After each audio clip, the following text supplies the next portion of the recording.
అందరికీ నమస్కారం.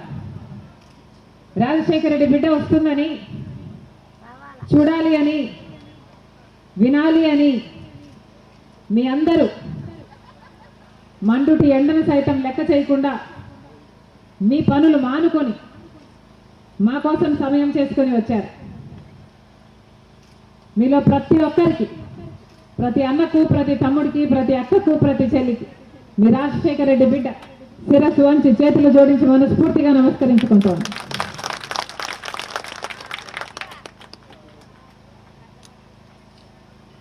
మీ అందరికీ తెలుసు, రాజశేఖర రెడ్డి గారు 5 సంవత్సరాలే ముఖ్యమంత్రిగా ఉన్నారు. అయినా ఎన్నో అద్భుతమైన పథకాలను పేదవాడికి అందేటట్టుగా అద్భుతంగా అమలు చేసి చూపాడు రాజశేఖర రెడ్డి గారు. ఉచిత విద్యుత్తో మొదలు పెడితే రుణమాఫీ అయితేనేమి, రైతులకు అండగా నిలబడడం అయితేనేమి, ఆరోగ్యశ్రీ అయితేనేమి, ఫీజు రీయింబర్స్మెంట్ అయితేనేమి, 108 అయితేనేమి, లక్షల మంది పేదవాళ్ళకి ఇందిరమ్మ ఇల్లు అయితేనేమి, లక్షల ఎకరాలు పేదవాళ్ళకు పంచిపెట్టడం అయితేనేమి, 4% ముస్లిం మైనారిటీలకు రిజర్వేషన్ అయితేనేమి, ఇవన్నీ కూడా రాజశేఖర రెడ్డి గారి ఘనత. ప్రజలను ఎంతగానో ప్రేమించాడు కాబట్టే రాజశేఖర రెడ్డి గారు మనసులో నుంచి పుట్టిన ఈ పథకాలు ఎంతో మందికి మేలు చేశాయి. అలాంటి ఒక పథకమే కాంగ్రెస్ పార్టీ పథకం, ఈ మన్రేగా పథకం, మహాత్మా గాంధీ జాతీయ ఉపాధి హామీ పథకం. ఈ పథకం కేవలం కాంగ్రెస్ పార్టీ పేదవాళ్లకు మేలు చేయాలి, గ్రామాలలో ఉన్న వాళ్ళు పని లేకుండా వలసలు పోతున్నారు, ఇది అరకట్టాలి, పేదవాడు ఆకలి చావులు చావకూడదు, పేదవాడికి కూడా ఒక బార్గెనింగ్ పవర్ ఉండాలి, డిగ్నిటీ ఆఫ్ లేబర్ ఉండాలి అని పెద్ద ఆలోచనతో ఈ ఉపాధి హామీ పనికి శ్రీకారం చుట్టింది కాంగ్రెస్ పార్టీ. 20 ఏళ్ళు అయింది ఈ పథకం మొదలై. కాంగ్రెస్ పార్టీ అధికారంలో ఉన్న 10 సంవత్సరాలు ఈ పథకం బ్రహ్మాండంగా నడిచింది. ఇప్పుడు బీజేపీ పార్టీ అధికారంలోకి వచ్చి 11 ఏళ్ళు అయింది. బీజేపీ పార్టీ అధికారంలోకి వచ్చినప్పటి నుండి ఉపాధి హామీ పనికి గండి పెడుతూనే ఉన్నారు. క్రమేణా సంవత్సరానికి జాబ్ కార్డులను తగ్గిస్తూ వస్తున్నారు. అసలు రాజశేఖర రెడ్డి గారు ఉన్నప్పుడు ఎంత వైభవంగా జరిగేదంటే, ఇది 1,10,00,000 జాబ్ కార్డులు ఇచ్చారు అప్పుడు ఆంధ్ర రాష్ట్రం పేద ప్రజల కోసం. అంటే కుటుంబానికి 2 వేసుకున్నా కూడా, జాబ్ కార్డు 2 వేసుకున్నా కూడా 2,25,00,000 మందికి తక్కువ లేకుండా ఉపాధి హామీ పనిలో లబ్ధి పొందారు. అంత మేలు చేసింది ఒక్క ఆంధ్ర రాష్ట్రంలోనే.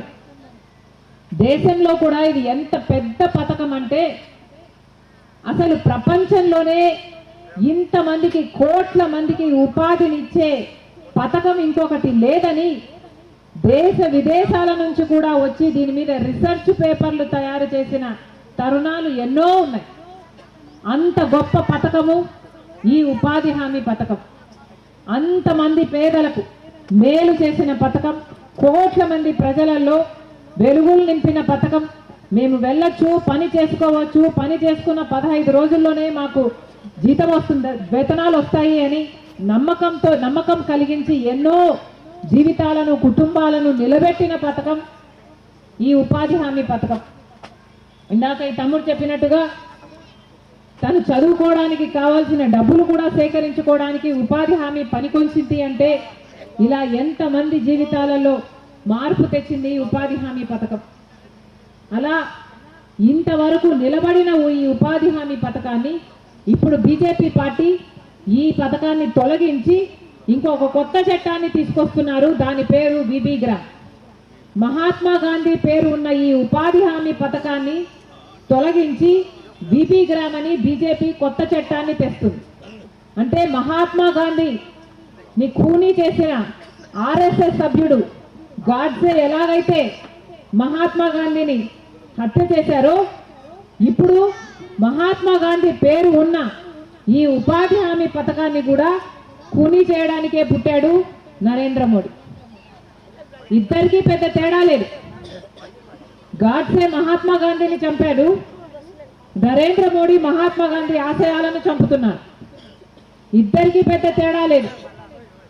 అందుకే చెప్తున్నాం, ఈ కొత్త చట్టం అన్నది గ్రామ స్వరాజ్యానికి విరుద్ధం. మహాత్మా గాంధీ పేరు దీనికి ఎందుకు పెట్టారు అంటే గ్రామంలో కూడా పని కల్పించాలి, గ్రామానికి కూడా ఒక అర్హత ఇవ్వాలి, ఒక రైట్ ఇవ్వాలి, ఒక పవర్ ఇవ్వాలి, గ్రామాలలో ఏ పనులు కావాలో నిర్ణయించుకునే శక్తినివ్వాలి, ఆ పనులు ఉపాధి హామీ వల్ల చేసుకోగలగాలి అన్న సద్భావంతో మహాత్మా గాంధీ గారి పేరు ఈ పథకానికి పెడితే మొట్టమొదట పాపం ఈ పథకానికి మహాత్మా గాంధీ పేరు తొలగించడం. అంతేకాదు దాంతో ఆగలేదు. ఎంత సాహసం చేశారో మీ అందరూ కూడా గమనించాలి. కానీ వాళ్ళ పాపం అంతటితో ఆగలేదు. మహాత్మా గాంధీ ఉపాధి హామీ పథకానికి ఇప్పుడు బీజేపీ పార్టీ తెచ్చిన ఈ కొత్త చట్టానికి నక్కకు నాగలోకానికి ఉన్నంత తేడా ఉంది. మొట్టమొదటిగా మహాత్మా గాంధీ పేరును మార్చడం పెద్ద పాపమైతే గ్రామాల దగ్గర నుంచి స్వరాజ్యాన్ని లాక్కోవడము ఇంకొక పెద్ద నేరం. ఇది వరకు ఉపాధి హామీ పని అంటే ఇందాక తులసిరెడ్డి అన్నగారు చెప్పినట్టు గ్రామాలలో ఏ పనులు కావాలో, రోడ్లు కావాలా, లేక భవనాలు కావాలా, లేక పూడికలు తీయాలా, గ్రామాలలో ఏ పనులు కావాలో ఆ పనులు ఉపాధి హామీ కింద చేయించేవాళ్ళు. కానీ ఇప్పుడు బీజేపీ తెస్తున్న ఈ కొత్త చట్ట ప్రకారము అలా ఉండబోదట. ఈ కొత్త చట్టంలో కేంద్ర ప్రభుత్వం నిర్ణయిస్తుందట ఎక్కడ ఏ పని జరగాలి అని. అంటే ఏ రాష్ట్రంలో పని జరగాలి, ఏ జిల్లాలో పని జరగాలి, ఏ గ్రామంలో పని జరగాలి అని వాళ్ళు చెప్తారట. అంటే వాళ్ళకు నచ్చిన రాష్ట్రాలకు ఎక్కువ పని ఇస్తారు, నచ్చని నా రాష్ట్రాలకు పని ఇవ్వరు. బీజేపీ ప్రభుత్వాలు లేని చోట పని ఇవ్వరు. ఎన్ని గ్రామాలకు ఇస్తారో తెలియదు, ఒకవేళ ఇచ్చిన గ్రామంలో ఎన్ని రోజులు పనిస్తారో తెలియదు, ఎప్పుడు ఎత్తేస్తారో తెలియదు. గ్రామాలలో జరగాల్సిన పనులు ఇక గ్రామాలలో జరగవు. ఒక పక్కన ఒక రోడ్డు పనో లేకపోతే ఒక కాంట్రాక్టరో ఏదైనా పని చేస్తుంటే ఆ కాంట్రాక్టర్ కింద ఈ ఉపాధి హామీ పనిని అటాచ్ చేస్తే అప్పుడు ఆ కాంట్రాక్టర్ పని ఇచ్చి ఆ కాంట్రాక్టరు వేతనాలు ఇవ్వాలన్నమాట. అంటే ఆఖరికి ఇది ఎలా తయారవుతుందంటే గ్రామంలో జరిగే అభివృద్ధులు, గ్రామంలో జరిగే పనులు ఇక మొత్తానికే ఆగిపోతాయి. లేబర్ సప్లై చేయడానికి మాత్రమే గ్రామాలు పనికొస్తాయి. మొత్తం ఆ పక్కన కాంట్రాక్టర్కు లేబర్ సప్లై చేసే యంత్రాలుగా గ్రామాలు మిగిలిపోతాయి. ఇది బీజేపీ చేస్తున్న దుర్మార్గమైన చర్య. అందుకే కాంగ్రెస్ పార్టీ దీన్ని ఇంతగా వ్యతిరేకిస్తుంది. అంతేకాదు ఇది వరకు మహాత్మా గాంధీ మన్రేగా పథకంలో 6 గంటలో 5 గంటలో పని చేసేవారు.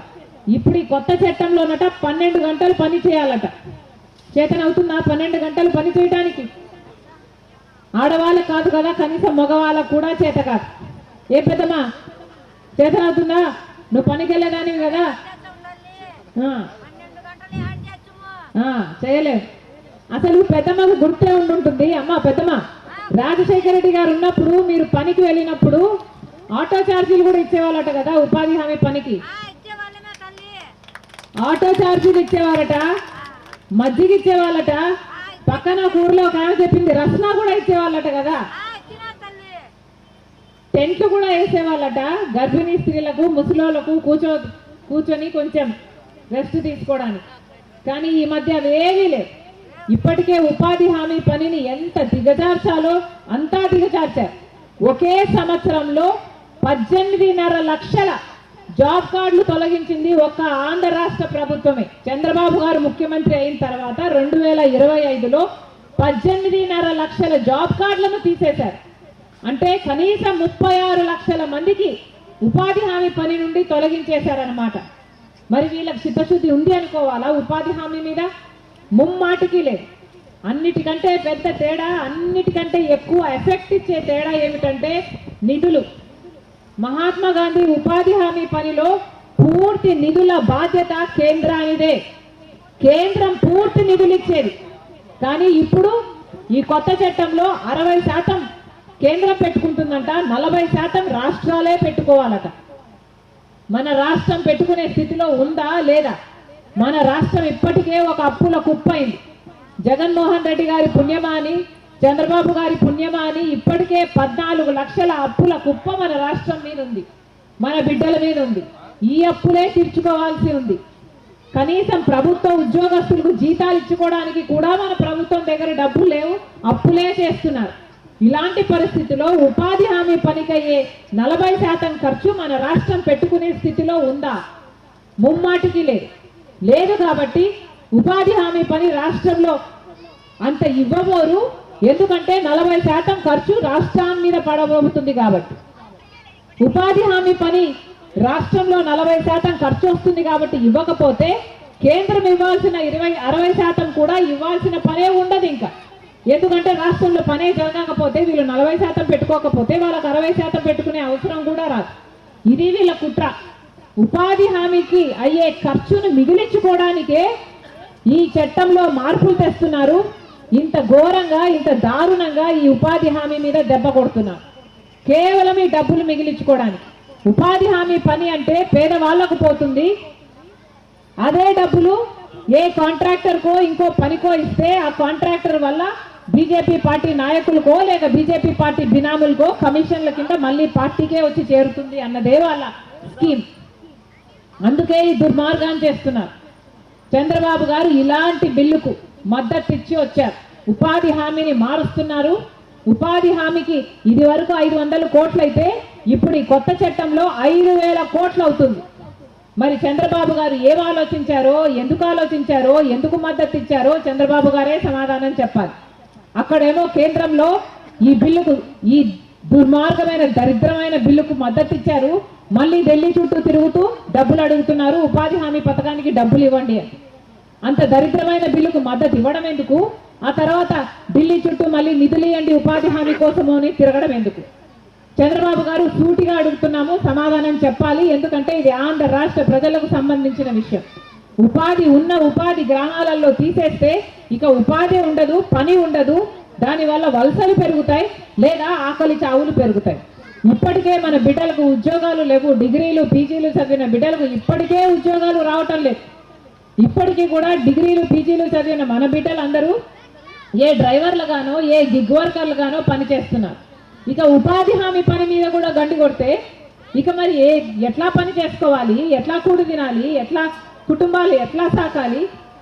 ఇవన్నీ కూడా చంద్రబాబు గారు సమాధానం చెప్పాల్సిన అవసరం ఉంది. జగన్మోహన్ రెడ్డి గారిని కూడా ప్రశ్నిస్తున్నాం. జగన్మోహన్ రెడ్డి గారు ఇది వరకు